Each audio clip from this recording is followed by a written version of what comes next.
When we say we don't want foreigners, we don't actually mean we don't love our brothers and sisters, but we are actually giving you an opportunity to go and rebuild your countries.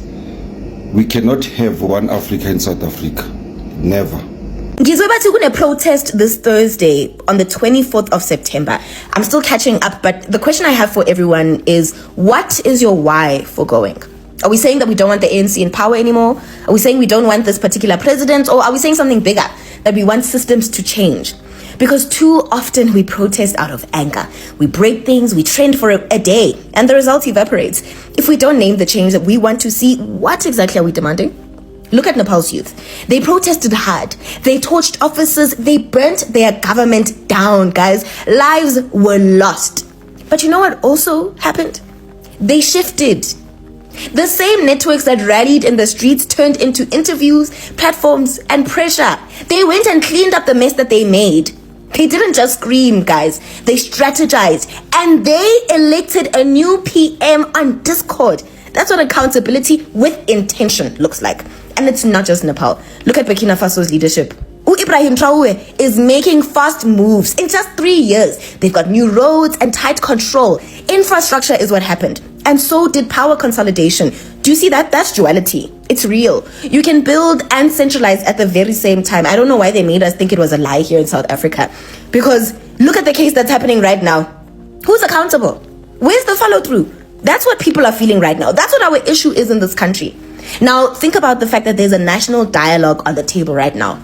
Depending on how we show up, it could either be a photo op or a lever for real change. But that choice is ours. So before the 24th, sit with yourself and ask yourself genuinely, why am I marching? What outcome do I want? And who am I building with beyond La Estraten? Because a protest without purpose fades fast, guys. But one with intention, receipts, and pressure, that is how you shift the state. So I'll leave you with this. Stay curious. Hi everyone, I hope everyone is doing well. So unfortunately, we will have to be postponing the march in a lot of our provinces. We'll still be continuing with the Western Cape, Cape Town one, as well as the KZN Durban one. I just want to emphasize this point, just because we're saying postponed doesn't mean cancelled. We are forced to postpone. This is literally a last resort. None of us wanted this. So we're trying to get everything in order, getting estimates, but we'll most likely be having the national protest somewhere around the 2nd or 3rd week of October. Because we do want this protest to be legal and also safe for everybody, we have to follow suit and just postpone. We don't want to, but unfortunately we have to. But that doesn't mean that our movement loses any meaning. We are still fighting for these issues because they're everyday issues. So please be gracious with us as well. We're just normal human beings just trying to come together and make South Africa better. So for anyone planning to march tomorrow, I just wanted to give you a quick update. Don't go. So the official route and march in Port Elizabeth has been postponed, and the protest in Gauteng has been postponed. Let me show you the letter I got. So this is the letter I got. They are postponing the march to the Union Building on the 24th of September. So if you were planning to march tomorrow, just remember it is postponed, which means if you do it, you're doing it illegally on your own terms, and you will be subject to arrest if that happens. So yeah, just wanted to give you guys a heads up that the marches for tomorrow and the protest tomorrow has been cancelled. So everyone stay safe and have a good night. Helen, why are you doing this to yourself? At your age, why are you running for mayor? Can't think of anything more challenging, more fun. Why not? But don't you think that it's time to pass the baton to the new generation? Oh, I would love to, but they must compete with me. They did compete with me. Okay. So we had calls for nominations and applications for mayor, and people competed with me, and they do that all over the country in every single metro. Sometimes a young person wins, and then they say, oh, Chris Pappas can't be a mayor, he's only 29. What does he know about the world at 29 to be a mayor? Yes. And then when I come out successful as the candidate, they say, oh, how can a 74-year-old be the mayoral candidate? Isn't she too old? The answer is no. The point is the DA has rigorous processes. We don't crown people. We don't deploy people. The leadership doesn't pick people. The applications are wide open. Anybody can compete as long as they're prepared to become a DA member and work on a DA program of action. Then they compete, They go through all the tests. It's a grueling process, and the person who comes out the other side is the one who is assessed to be the most appropriate for that particular position that is being adjudicated at that time. Is this not a vote of no confidence in the leadership of the DA in Gauteng? Why should it be? If they can't compete with a 74-year-old. You know, I've had a lot of jobs in my life, and every single job I've done has prepared me for this role. So it's hard to compete with experience, it really is. And the leader of this province, Solly Msimanga, doesn't want to put his hat in the ring to be mayor. So I'm not competing with Solly Msimanga. He was in fact on the selection panel that grilled me, and they put me through my paces. I don't know how many of you saw this video of Helen Zille answering the question about genocide in Palestine. But listening to this really worries me about the path that South Africa is taking at the moment. This morning I saw a post about, or a post of Herman Mashaba responding to the claims that he was pushed out of the DA back in 2019. Now, for those who don't know who Herman Mashaba is, he is a massively successful Black South African who was the founder of a company called, or a brand called Black Like Me. And this brand became successful both in South Africa and internationally, and he became a multi-millionaire. In 2014, he decides to join the DA in his fight against the ANC and corruption. 2016, he becomes the mayor of Johannesburg. And during that time, in this post, he speaks about why he decided to leave the DA himself. And this was because of ideological differences within the DA, particularly with Helen Zille and her faction in the DA. Her claims in particular that poorer communities in Johannesburg were not deserving of the efforts and the work that the DA was doing in the city. Because number one, they were not taxpayers, and number two, that they were not DA voters. But nevertheless, Herman Mashaba leaves the DA in 2019, and in 2020 he becomes the founder of Action SA. But he becomes the founder of Action SA under the private funding of people like not only the Oppenheimer family, but also Martin Moshel. Now, we already know that the DA is massively funded by the Oppenheimers, by people like Martin Moshel. But just from Martin Moshel alone, I think there was a period, within a 2-year period, where he had donated privately to these two organizations a grand total of roughly 44 million rand. Martin Moshel is a Jewish South African citizen who was born in Durban, made his money on the gambling industry and a couple of other apps like Zapper and Monday.com. But he's not only a massive funder of the DA and of Action SA, but he's also a massive funder of initiatives, organizations and programs in Israel. One of them being the Holocaust Remembrance Organization, or one of them. And so when you hear political parties like both Action SA and the DA either have a silent or a neutral stance on what is happening to the Palestinian people, it should tell us a lot about the influence that private funding has on our political parties. That principle of taking care of your people becomes secondary to protecting the interests of your funders, which means that ultimately you can be bought. Now, for those who don't care about what's happening to the Palestinian people and you think that it's unimportant because it's so distant and far from what's happening in your own country, I want to try to show you how deeply connected these things are. Number one, we know that the West always frames the narrative. The US and their allies always decide what kind of violence is terror and what kind of violence is self-defense. And it's usually poorer countries, global South countries, that have to bear the brunt of those kinds of definitions. One perfect example is the stance that Trump took on South Africa in regards to farm murders. We just had that playing out a couple of months ago, and it's currently still ongoing. Another example is Cuba. Cuba is one of the countries that the US have had a permanent embargo on since the 1960s for their political stance. So completely ostracized by the US.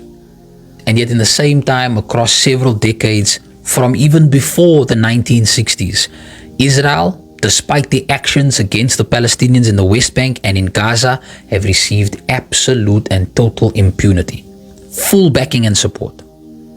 So when you listen to Helen Zille distance herself from the word genocide, but so confidently condemn the actions of Hamas, accusing them of wanting to completely obliterate Israel, but avoiding the very clear and obvious atrocities that the Israeli government have been carrying out on the Palestinian people, is word for word the same narrative. Now, what does that mean for you and me as South Africans? That means that the same logic that's used to defend the actions of Israel will one day be turned inwards, if it hasn't already been. Poor South Africans, which make up the vast majority of our population, will be blamed for their circumstances. They will be blamed for their poverty, which we already hear. They will be blamed for their crime, which we already hear. They will be blamed for their housing crisis, which we already hear. And that blame of the poor, without fully acknowledging the role of a system that has failed them, which they are actively a part of, will result in punishing the poor as opposed to uplifting and empowering them. And don't for a second think that that punishment cannot take the form of force and brutality. Fellow South Africans, I'm Tandazwe. I'm smiling. I'm smiling because God is with us in South Africa. I'm still reporting on EFF attacking Operation Dudula. Look, I spoke with one leader from Operation Dudula last night, and I spoke with another leader from Operation Dudula today. And I want to reassure you, South Africans, that Operation Dudula was nowhere near that incident that happened there. You know, the young illegal immigrant, a 21-year-old from Malawi, told us that she found people dressed up in green in Masakane clinic, and in that other clinic she was sent away by the healthcare worker. But you know, people like Julius Malema, Organization Party, EFF, choose to avoid the facts and paint Operation Dudula with this. It's like that aha gotcha moment, because they are scared of Operation Dudula, these people. Operation Dudula is not the only patriotic party in South Africa. There are others, even including that one that was dressed up in green and sent away this illegal immigrant. They know it. They don't want to talk about it. But they know the most robust, the most serious political party that is protecting South Africans is Operation Dudula. But I'm smiling and I'm enjoying this because this is a rookie mistake. You don't have to go down the line of history, but history proves that when you fight politics like this, you are making that political party even popular, and you are making that leader even popular, you know. So I might make an example here in South Africa by Ubaba Msholozo Jacob Zuma. People sympathized with him, and people voted for him in numbers. They even defeated the EFF because they felt he was being persecuted. Now, how much more with the party that is fighting for South Africans, Operation Dudula? You know, you are making it even more popular. You are making our leader, our beautiful sister, Dudula, even more popular, because she's nowhere near this incident, but you want to paint her with this, taking your nonsense from the propaganda machine that is a weapon formed against South Africa as well, which is Newsroom Africa. All of your political parties of South Africa and the mainstream media of South Africa don't want Operation Dudula because you hate South Africans. Even that Newsroom Africa have never painted a story and wrote a propaganda like they wrote for that young banda from Malawi, when they say the young Banda, the 21-year-old, lost her son in what she calls a xenophobic, a xenophobia in medicine and stuff like that. Didn't write it that way for the 20 children who died in Soweto, poisoned by the foreigners in this country. No EFF went to open a case whatsoever. So this is a rookie mistake by EFF, and it's going to come back to haunt them. Watch and learn. There's nothing that is going to happen to Operation Dudula. I've reported on this lengthy on my new YouTube channel, Itandazo Global News. You can search for it, or you can go to my bio. There is a longer version video there, and you will understand more lengthier. Please go there, like that video, share that video, and subscribe in that video. Thank you so much, patrons. So I'm sure you know a lot about Vusumuzi Cat Matala and his alleged crime empire. But did you know that he's believed to be a deputy national police commissioner that you and I knew nothing about? Let's talk about it. If you follow me, you know that I give regular updates on current affairs and matters in the courts. If you're new here, welcome, and please follow. So yesterday, General Fani Masemola, the National Police Commissioner, started testifying at the Madlanga Commission of Inquiry. And during his testimony, he dropped a bit of a bomb, really shedding light for the Commission and for the country about the man that we're dealing with in Vusumuzi Cat Matala. During his testimony, Masemola told the Commission that he got a call from a complainant who told him about the kidnapping of a man named Jerry Boshoga and how he believed this man, Vusumuzi Cat Matala, is involved. Now, the complainant wanted the police to investigate, but they did not want General Shadrack Sibia to be part of the investigation. Why? Well, that complainant claimed that Sibia and Matala are very, very good friends. During that engagement, Masemola then was probed by the commission about who exactly was implicated in the kidnapping of Jerry Boshoga, whether it is Sibia or whether it is Vusumuzi Cat Matala. And Masemola told the commission that it is Matala who's been implicated and was in fact found to be a person of interest, and his house was even raided as part of investigations. But Masemola also said that the complainant insisted that Sibia should not be part of this investigation into Matala because of the relationship that he has with Matala. Now, after a lot of pushing and probing by Justice Madlanga, we then heard National Police Commissioner Fani Masemola come out and say, the complainant said to me that Vusumuzi Cat Matala is actually one of your deputies. He's actually a deputy National Police Commissioner. You just don't know about it. Of course, that speaks to how powerful Vusumuzi Matala actually is, allegedly. Now, Masemola says it was also alleged by the complainant that Vusumuzi Cat Matala and Sibia have been working very closely together. Now, I'm interested in what the Deputy National Commissioner could possibly be doing with a man like Matala. Now, it was not an easy day for Masemola at the Commission of Inquiry. He was grilled quite a bit for the decision to disband the PKTT, the Political Unaliving Stars team. He eventually said that he conceded and agreed to disband, but wind it down because the minister was insisting. His testimony will continue today at the Commission of Inquiry. For more on Masemola's testimony, pop onto my YouTube channels called News Made Simple with Khomotso Modise, or visit my podcast on Spotify or Apple Podcast, News Made Simple with Khomotso Modise. Can you imagine paying 4 billion rand per year to people that don't exist? Well, the South African government is doing that.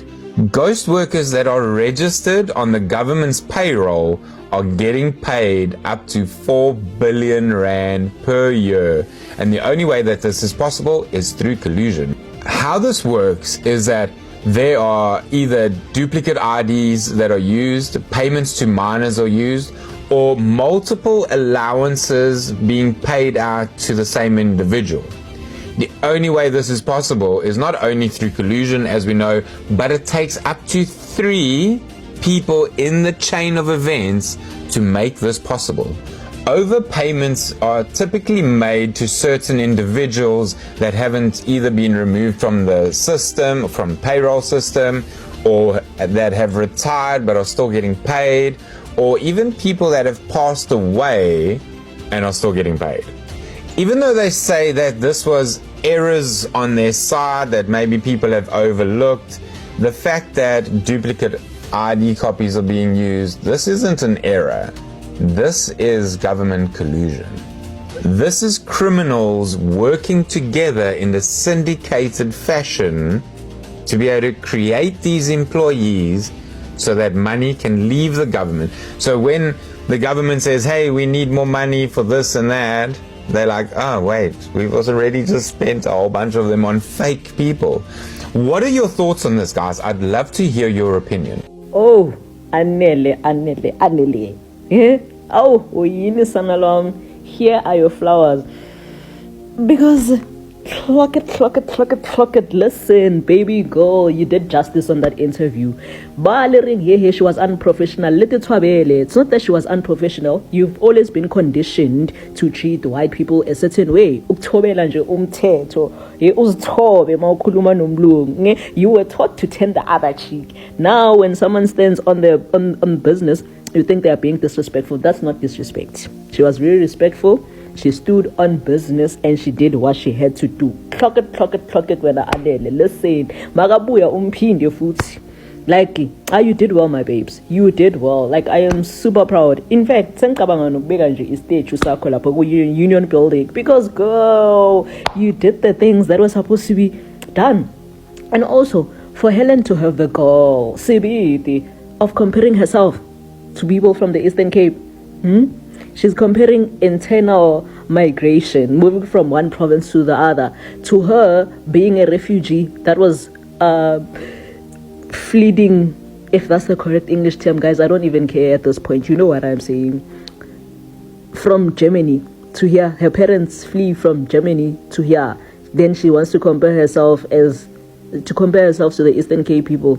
The problem started when they started calling themselves South Africans. And Lena, especially the ones for Operation Dudulas. You're the one that validates that they are South Africans. They are not South African. She even said it herself, bro. She's not. But she's in government and she's ruling you, and she's segregating and closing opportunities as long as you look like me, and opening opportunities for the ones that look like her. But your problems is Zimbabweans that are selling oranges, right? And fixing shoes. I get it. But otherwise, Anele, well done, my dear. Take a look at this clip. Does this look like someone who is honest, objective, and not hypocritical? Do you believe a genocide is taking place in Gaza? Well, genocide is a very big word. I haven't been to Gaza and I don't know. But I certainly do know that Hamas has spent all its energy trying to obliterate the state of Israel. Helen Zille has announced that she'll be running for the mayoral candidate position in Gauteng. And I think it's important to weigh out a few things ahead of next year's elections, because before voting for someone, we need to know what they stand for. I mean, the Democratic Alliance went on a paid, sponsored trip to Israel, and they came back, said that they saw no occupation, no apartheid, and now she wants to run for a candidate as a candidate in Johannesburg. And what baffles me is that also recently she was asked whether she thinks that the people of Johannesburg believe that she is the right person to serve the people. And she said that she does not speak for white people, nor does she speak for black people. And Twitter is something totally different to reality. I just think that as a person who's living in Johannesburg, as a black person who lives in Johannesburg, black people struggle to see you wanting to forward them.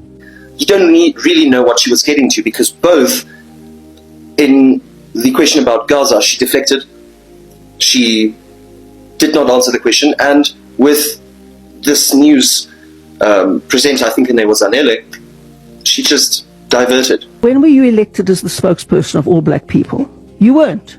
How can you speak for black people? I can't speak for white people.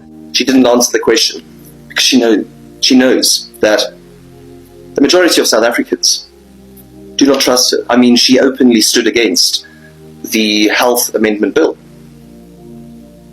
I forgot to add that Helen Zille has always been a firm upholder and believer in international law in upholding and protecting decisions, amendments, and resolutions by the United Nations.